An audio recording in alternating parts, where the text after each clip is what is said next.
Morning students. आज हम zoology practical के बारे में डिस्कस करेंगे कि बीएससी पार्ट थर्ड के अंदर यानी ग्रेजुएशन लेवल के फाइनल ईयर के अंदर जूलॉजी प्रैक्टिकल्स में क्या क्या आता है और वो किस प्रकार से किया जाता है, इसके बारे में आज हम ये डिस्कस करेंगे। तो जैसा कि हम सब जानते हैं, जो प्रैक्टिकल्स जो होते हैं वो थ्योरी पेपर्स पर बेस्ड होते हैं। Basically practicals are basically based on theory papers. Theory paper में हम जो पढ़ते हैं वही चीज हम प्रैक्टिकल्स के अंदर करके दिखाते हैं। ग्रेजुएशन लेवल पर ये जो प्रैक्टिकल है वो 50 नंबर का होता है। बीएससी पार्ट थर्ड में जैसा कि हम जानते हैं जूलॉजी के अंदर 3 पेपर होते हैं, जूलॉजी, बॉटनी, केमिस्ट्री, इन तीनों में ही 3-3 पेपर होते हैं। तो जूलॉजी में भी उसी प्रकार से 3 थ्योरी के पेपर होते हैं। उन थ्योरी के पेपर में जो भी चीजें हैं वो सारी प्रैक्टिकल्स में होती हैं। हालांकि प्रैक्टिकल का सिलेबस अलग होता है, लेकिन वो सारा का सारा बेस्ड जो है वो थ्योरी पेपर पर ही होता है। तो ये थ्योरी पेपर इस प्रकार से हैं। Structure and functions of coordinate ये पहला पेपर है, और एनवायरमेंटल बायोलॉजी दूसरा पेपर है, applied zoology, ethology and biostatistics ये तीसरा पेपर है। इस प्रकार से ये 3 थ्योरी के पेपर हैं जो बीएससी फाइनल की क्लासों में पढ़ाए जाते हैं। स्कीम क्या है? प्रैक्टिकल एग्जाम में जो स्कीम है वो इस प्रकार से है कि रेगुलर स्टूडेंट्स के लिए जो एनाटॉमी पहली एक्सरसाइज होती है, एनाटॉमी का मतलब है डिसेक्शन करके बताना, किसी एनिमल्स का इंटरनल स्ट्रक्चर को एक्सपोज करके दिखाना। ये इंटरनल या एक्सटर्नल एग्जामिनर के लिए वो एनाटॉमिकल एक्सरसाइज होती है जो 3 नंबर की होती है। पहले हम डिसेक्शन कराते थे और उस डिसेक्शन के ज्यादा नंबर हुआ करते थे, लेकिन बाद में ये डिसेक्शन बैन हो गया, और बैन होने के बाद में आजकल इस डिसेक्शन को केवल कंप्यूटर सॉफ्टवेयर से ये साइमुलेशन की सहायता से इस एनाटॉमी को दिखाया जाता है, इसलिए इसका नंबर कम करके 3 नंबर का कर दिया गया है। परमानेंट प्रिपरेशन, ये स्थायी स्लाइड तैयार करने की जो एक्सरसाइज है वह 6 नंबर की होती है। उसके बाद एनवायरमेंटल बायोलॉजी की एक्सरसाइज है वो 7 नंबर की होती है। इथोलॉजी की यानी व्यवहार विज्ञान से संबंधित किसी एनिमल का व्यवहार किस प्रकार से अध्ययन किया जाता है उस व्यवहार पर आधारित एक एक्सरसाइज आती है, वह जो है वो 3 नंबर की होती है। बायोस्टैटिस्टिक्स की एक एक्सरसाइज आती है 5 नंबर की होती है। स्पॉटिंग 16 नंबर की होती है, और ये किस प्रकार से होती है हम आगे बताएंगे। 16 की जो स्पॉटिंग है उसमें 8 स्पॉट होते हैं और प्रत्येक स्पॉट 2 नंबर का होता है। 5 नंबर का वाइवा होता है, आपका मौखिक परीक्षा होती है, और 5 नंबर का आपका क्लास रिकॉर्ड होता है, जो आपने साल भर काम किया होता है उसका रिकॉर्ड होता है। इस प्रकार से ग्रेजुएशन लेवल पर 50 नंबर का ये आपका जूलॉजी का प्रैक्टिकल होता है। प्रैक्टिकल एक्सरसाइजेज में जो सबसे पहली एक्सरसाइज वो है एनाटॉमी की। एनाटॉमी जैसा कि मैंने बताया, अभी आजकल जो है वो डिसेक्शन पर, एनिमल डिसेक्शन पर बैन लग गया है, लेकिन हम इसको एनिमल डिसेक्शन यानी इंटरनल एनाटॉमी को हम देखने के लिए कंप्यूटर सॉफ्टवेयर या साइमुलेशन की मदद लेते हैं। तो इस एनाटॉमी के अंदर हम क्या क्या पढ़ते हैं? एक तो एनिमल्स, जो आपके सिलेबस में एनिमल दिया हुआ है उस एनिमल्स की एक्सटर्नल मॉर्फोलॉजी पढ़ते हैं यानी बाह्य संरचना, और उसकी इंटरनल संरचना पढ़ते हैं। इंटरनल संरचना में हम बेसिकली डाइजेस्टिव सिस्टम यानी एलिमेंट्री कैनाल, और सर्कुलेटरी सिस्टम में हार्ट और आर्टरीज, और नर्वस सिस्टम के अंदर क्रेनियल नर्व्स, और रिप्रोडक्टिव सिस्टम के अंदर ओवरी और टेस्टिस, और सेंस ऑर्गन के अंदर आई मसल्स, आईज और इंटरनल ईयर, ये सारी चीजों का अध्ययन हम करते हैं। तो सब दूसरे नंबर की जो एक्सरसाइज है वो है परमानेंट स्लाइड की प्रिपरेशन। परमानेंट स्लाइड और टेम्परेरी स्लाइड में क्या अंतर होता है? टेम्परेरी स्लाइड तो कुछ समय के लिए ही बनाई जाती है, जो कुछ समय तक ही चलती है, उसके बाद में उस टिश्यू में डिटेरियोरेशन हो जाता है और उसको साफ करना पड़ता है, उसको वो काम की नहीं रहती। लेकिन परमानेंट स्लाइड वो होती है जिसको लंबे समय तक रखा जाता है, और उसमें प्रिजर्वेशन इस प्रकार से किया जाता है कि उस टिश्यू का कोई डिटेरियोरेशन नहीं हो लंबे समय अंतराल में। तो इस प्रकार परमानेंट जो स्लाइड है वह दिए हुए कुछ टिश्यूज हैं, बेसिकली जैसे कि स्ट्रिप्ड मसल्स हैं या प्लेकॉइड शल्क हैं, जो कार्टिलेजिनस फिश हैं उनके ऊपर पाए जाने वाले जो प्लेकॉइड शल्क हैं, उन प्लेकॉइड शल्क की परमानेंट स्लाइड बनाई जाती है। उस परमानेंट स्लाइड बनाने की एक प्रोसेस है, उस प्रोसेस से उसको गुजारना पड़ता है। उस प्रोसेस में सबसे पहला जो पॉइंट है वो है वॉशिंग ऑफ मटेरियल जो भी आपको दिया गया है, जिसकी आपको परमानेंट स्लाइड बनानी है, उसको वॉश करना होता है वाटर से। वॉश करने के बाद में उसको डिहाइड्रेशन करना पड़ता है। डिहाइड्रेशन इसलिए क्योंकि उसमें जो वाटर कंटेंट है उसको आपको रिमूव करना पड़ता है। वाटर कंटेंट अगर रह गया तो उसमें टिश्यूज का डिटेरियोरेशन चालू हो जाएगा, और वो जो है डिसइंटीग्रेशन होने के बाद में वो टिश्यू कोई काम का नहीं रहेगा। इसलिए वाटर को रिमूव करना बहुत जरूरी है, और उसके लिए डिहाइड्रेशन की टेक्निक अपनाई जाती है। और वो डिहाइड्रेशन की टेक्निक अपनाने का एक तरीका है, एक सीक्वेंस में अल्कोहल की सीरीज में से गुजारा जाता है उसको। एल्कोहल की सीरीज जो है वो 30% एल्कोहल से शुरू होकर के 30% में सबसे पहले, उसके बाद में फिर 50% एल्कोहल, फिर उसके बाद 70% एल्कोहल, और उसके बाद में कोई डाई जैसे कि इयोसिन है या हिमेटॉक्सिलिन है, उस डाई के अंदर उसको रखा जाता है। उसके बाद फिर 70% में रखा जाता है उसको वॉश करने के लिए, और उसके बाद 90% एल्कोहल, और उसके लास्ट में 100% एल्कोहल में से गुजारने के बाद या एब्सोल्यूट एल्कोहल में से गुजारने के बाद जाइलिन में से गुजारा जाता है। जाइलिन में इसलिए कि उसमें जो मटेरियल है उसके अंदर ट्रांसपेरेंसी बनी रहे। उसके बाद में डीपीएक्स के अंदर उसको माउंट कर दिया जाता है। ये परमानेंट स्लाइड बन जाती है। परमानेंट स्लाइड वो इसलिए कि लंबे समय अंतराल तक उसका कुछ नहीं बिगड़ता, वो टिश्यू एज इट इज बना रहता है। तीसरे नंबर की जो एक्सरसाइज है वो है एनवायरमेंटल बायोलॉजी पर बेस्ड होती है। ये एनवायरमेंटल बायोलॉजी पर बेस्ड जो एक्सरसाइज है वो वाटर के या कोई भी जो एक्वेटिक वाटर बॉडी है उसके अंदर भौतिक, रासायनिक और जैविक गुणों का अध्ययन किया जाता है। यानी फिजिकल क्वालिटीज में से पीएच है, टेम्परेचर है वाटर की, इनका अध्ययन किया जाता है। या फिर जल के रासायनिक गुण या केमिकल क्वालिटीज ऑफ वाटर, जैसे कि एसिडिटी है, डिसॉल्व्ड ऑक्सीजन है, बायोलॉजिकल ऑक्सीजन डिमांड है, फ्री कार्बन डाइऑक्साइड है, अल्कलिनिटी है, सैलिनिटी है, क्लोराइड कंटेंट है। इस प्रकार के ये रासायनिक गुणों का अध्ययन हम इस में करते हैं वाटर का। और लास्ट में स्टडी ऑफ प्लैंक्टन्स। प्लैंक्टन्स किसी वाटर बॉडी के अंदर जो प्लैंक्टन्स हैं, यानी स्मॉल प्लांट्स और एनिमल्स जो उसके ऊपर पाए जाते हैं, वो प्लैंक्टन्स के रूप में जू प्लैंक्टन और फाइटोप्लैंक्टन, उनकी स्टडी इसके अंदर आती है। तो इस प्रकार से ये तीसरी जो एक्सरसाइज है वो एनवायरमेंटल बायोलॉजी के आधार पर बेस्ड होती है।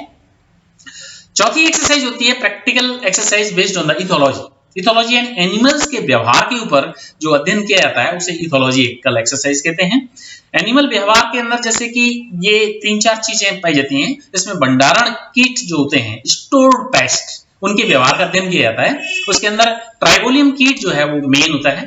ट्राइबोलियम कीट है, साइटोफिलस है, ये कीट हैं, इनके व्यवहार का अध्ययन किया जाता है कि उसमें बहुत सारे अगर फूड अगर एक टेबल पर रख दिए जाएं और बीच में उस कीट को छोड़ दें तो वह कौन से फूड की तरफ मूव करता है, किस फूड को ज्यादा लाइक करता है, वह ट्राइबोलियम के इसके फूड का व्यवहार का अध्ययन किया जाता है।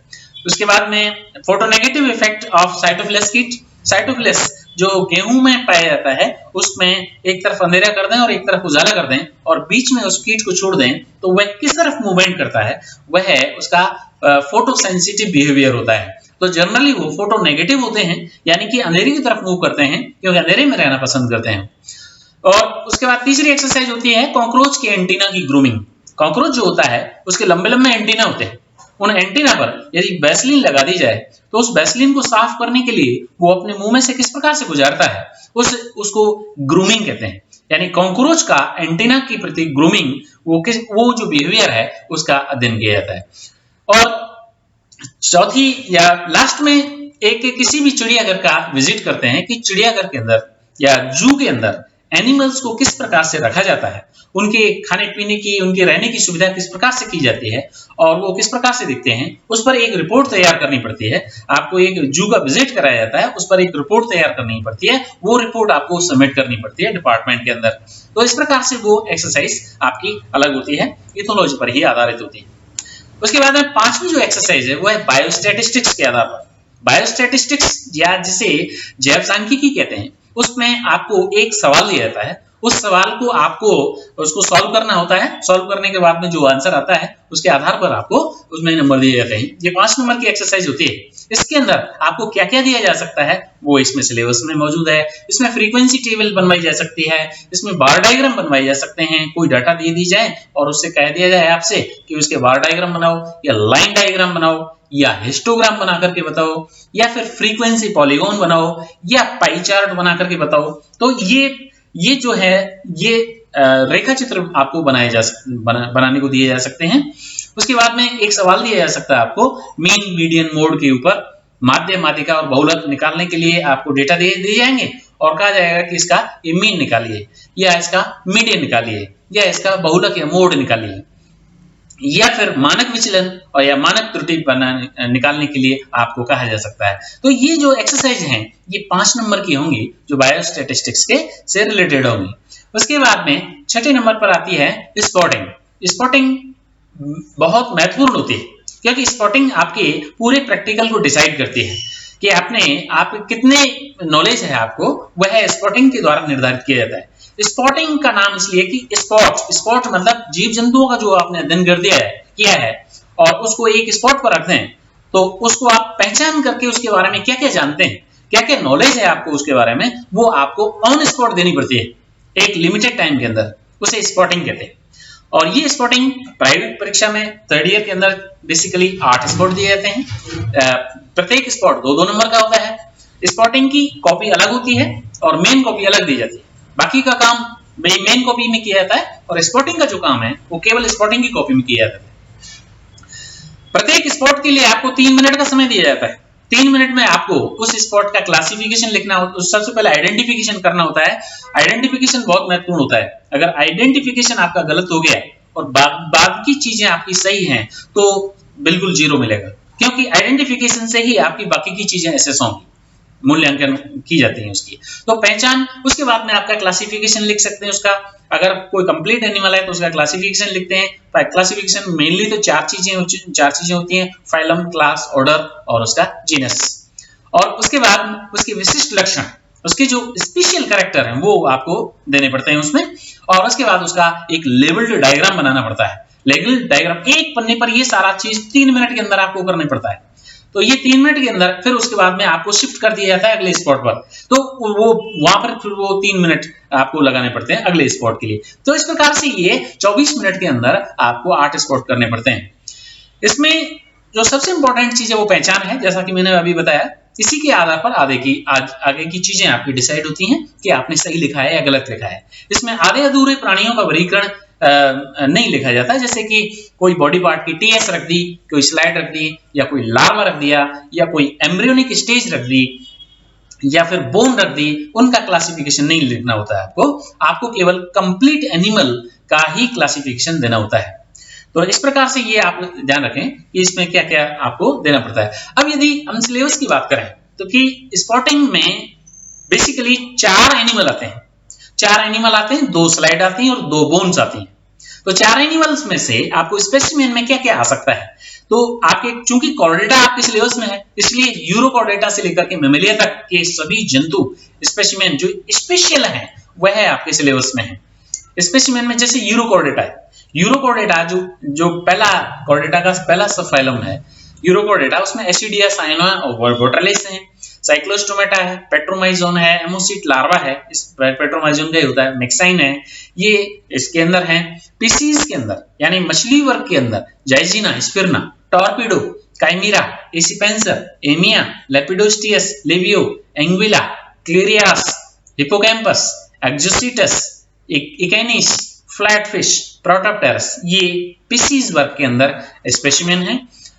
एम्फीबिया के अंदर है इक्थियोफिश, प्रोटियस, एम्बियोस्टोमा, एक्सोलोटल लार्वा, सायरन, एलाइटिस और हाइला।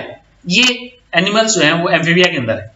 रेप्टिलिया में टेस्टुडो, किलोन, फ्रेशवाटर टॉर्टोइस, स्फिनोडॉन जिसे न्यूजीलैंड की छिपकली कहते हैं, हेमिडेक्टाइलस, फ्राइनोसोमा, ड्रैको, कैमिलियन, एरिक्स जोहनी, हाइड्रोफिश, नाजा, वाइपर, क्रोकोडाइल और एलिगेटर, ये रेप्टिलिया क्लास के अंदर हैं।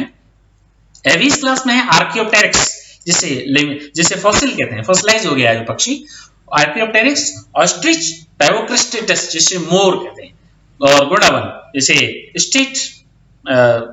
स्टेट का जो स्टेट वर्ड है गोडावन, वो आपके सिलेबस में है। मेमेलिया में ऑर्निथोरिंकस जिसे डकविल प्लेटिपस कहते हैं वो, और टकीग्लोसिस स्पाइनी एंटीटर, इस ओपोसम, मैक्रोपस यानी कंगारू, बैट चमगादड़, लोरिस इसके लिए एंटीटर, ये सारे मेमेलिया के अंदर स्पेसिमेन है। उसके बाद में 2 स्लाइड जो परमानेंट जो पहले से जो बनी हुई स्लाइड है वो आपके स्पॉटिंग में रखी जाती हैं। इनमें से जनरली जो स्लाइड हैं वो आपके सिलेबस में इस प्रकार से हैं। Whole mount of oral hood and velum of pharyngeal wall of amphioxus, amphioxus के विभिन्न भागों से जो टीएस हैं वो आपके सिलेबस में है। और ओरल रीजन से है, फेरिंग्स के थ्रू है, इंटेस्टाइन के थ्रू है, गोनाड्स के थ्रू हैं, ये इसकी टीएस यानी अनुप्रस्थ काट उसमें आपको स्लाइड में रखी जाती है। एसिडियन टैडपोल रख दिया जाता है। एसिडिया का टैडपोल जो है वो इंपॉर्टेंट होता है, एनिमल होता है और वो उसमें रखा जा सकता है। साल्पा, डोलियोलम या ओइकोप्लूरा, इनमें से कोई एक एनिमल रखा जा सकता है। VS यानी vertical section of skin of fish and birds और मैमल्स, इनकी आपको वर्टिकल सेक्शन रखे जा सकते हैं। और TS ऑफ लिवर, ये जो इंटरनल ऑर्गन्स हैं, इंपॉर्टेंट ऑर्गन्स हैं, जैसे लिवर है, इंटेस्टाइन है, स्टमक है, बोन है, स्पाइनल कॉर्ड है, लंग्स है, डेयोडेनम है, पेनक्रियास, टेस्टिस, ओवरी, इनके आपको TS उसमें रखे जा सकते हैं। ये माइक्रोस्कोपिक स्लाइड में आपको इनके केवल डायग्राम बनाने होते हैं और कैरेक्टर लिखने होते हैं। अगली जो एक्सरसाइज है वो है बोन्स पर आधारित। बोन्स दो आती हैं जनरली, उसमें बोन्स जो है वो मेंढक की या छिपकली की या पक्षी की या खरगोश की हड्डियां होती हैं। बोन्स में बहुत ज्यादा कंफ्यूजन होता है, इसलिए उनको सावधानी से पढ़ने की जरूरत होती है, क्योंकि बोन्स में कंपैरेटिव स्टडी है। कंपैरेटिव स्टडी से मतलब है बोन्स जो हैं वो एक एनिमल की दूसरे एनिमल की इस प्रकार से कंफ्यूजन क्रिएट करती हैं, इसलिए उनको बहुत ही अत्यंत सावधानी से पढ़ने की जरूरत होती है। इनमें कंफ्यूजन ज्यादा होता है। इसकी स्पॉटिंग में सामान्यतः रेडियोला ह्यूमेरस है या मेखलाएं, जैसे कि अस्थि मेखला है या श्रोणी मेखला है, ये मेखलाएं रखी जाती हैं। इनका आपको चित्र बनाना होता है और इसकी लक्षण लिखने होते हैं, ये इंपॉर्टेंट चीज होती है। लक्षणों में इनका आकार है, आकृति है, जुड़ाव और इनका फंक्शन क्या होता है, ये सारी चीजें आपको लिखनी पड़ती हैं बोन के अंदर। उसके बाद में आपका वाइवा होता है। वाइवा बहुत महत्वपूर्ण होता है। वाइवा में आपको एक्सटर्नल एग्जामिनर कुछ आपके प्रैक्टिकल से रिलेटेड जो चीजें हैं वो आपसे पूछता है, उनके आपको जवाब देने होते हैं। और ये वाई परीक्षक जो भी प्रश्न पूछता है उनके आपको जवाब देने होते हैं। यद्यपि ये 5 नंबर का होता है, हालांकि ये 5 नंबर का वाइवा है, लेकिन फिर भी ये पूरे के पूरे आपका जो प्रायोगिक कार्य है, जो भी आपने कॉपी में काम किया है, वह सब पर ओवरऑल बहुत ज्यादा इफेक्ट डालता है। इसलिए सावधानी से वाइवा को देना चाहिए। वाइवा को जो भी पूछा जाता है प्रश्न, उसका जो है उचित उसी प्रकार से आंसर देना चाहिए। उस समय जनरली वाइवा में क्या प्रश्न पूछे जाते हैं कि आप जो काम कर रहे होते हैं टेबल पर बैठ करके, उस काम से रिलेटेड प्रश्न आपसे पूछे जाते हैं। या फिर दूसरा जनरली जो पूछा जाने वाला जो प्रश्न है वह थ्योरी पेपर के टाइटल पूछ लिए जाते हैं। थ्योरी पेपर के नाम क्या है, कि कौन कौन से थ्योरी पेपर आपके सिलेबस में पढ़ाए जाते हैं, वो थ्योरी पेपर के नाम पूछ लेते हैं। और अगर इनका आप जवाब दे देते हैं तो आपको अच्छे अंक मिलने की संभावना रहती है। उसके बाद में सबसे लास्ट में है आपका क्लास रिकॉर्ड। क्लास रिकॉर्ड को एग्जामिनर देखता है और देखने के बाद में उस रिकॉर्ड में वह आपको रिकॉर्ड एक अभिलेख होता है, जो साल भर आपने जो काम किया होता है प्रैक्टिकल का, वह उसके अंदर रिकॉर्ड होता है।